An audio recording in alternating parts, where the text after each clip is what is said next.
নমস্কার বন্ধুরা, আজকে আমি বানিয়েছি মশলা চিকেন। প্রথমে আমি 1 কেজি মতো চিকেনকে ভালোভাবে ধুয়ে নুন, হলুদ আর একটু পাতিলেবুর রস দিয়ে ম্যারিনেট করতে দিয়েছি। কড়াতে গোটা গরম মশলা ফোড়ন দিয়ে ব্রাউন করে পেঁয়াজগুলোকে ভেজে নিয়েছি। এরপরে আমি দিয়ে দেব টমেটো কুচি। তারপর টমেটো কুচি আর পেঁয়াজটা গলার জন্য এর মধ্যে আমি একটু নুন দিয়ে দিচ্ছি। আমি কিন্তু ম্যারিনেট করার সময় মাংসতে নুন দিয়েছিলাম, তাই তোমরা পরিমাণ বুঝে নুন দেবে। আর অবশ্যই পরে টেস্ট করে দেখে নিও। তো আমি এবার নুন দিয়ে এটাকে আবার ভালোভাবে কষাচ্ছি। দেখো তেল তো অনেকটাই দেওয়া হয়েছে, একটু লাগেও তেল মশলা চিকেনে।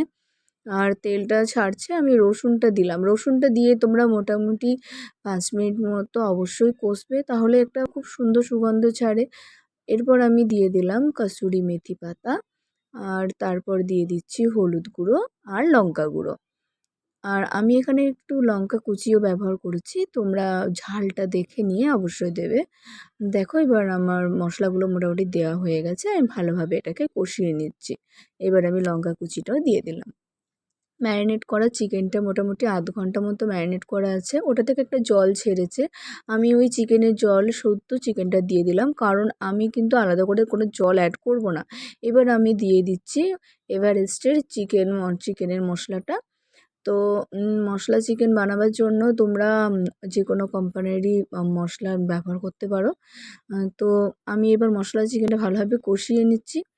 এটা অনেকক্ষণ ধরে আমি ঢাকা দিয়ে দিয়ে কষাচ্ছি। আমার একটা কষাতে মোটামুটি তোমার আধ ঘন্টার উপর টাইম লেগেছে।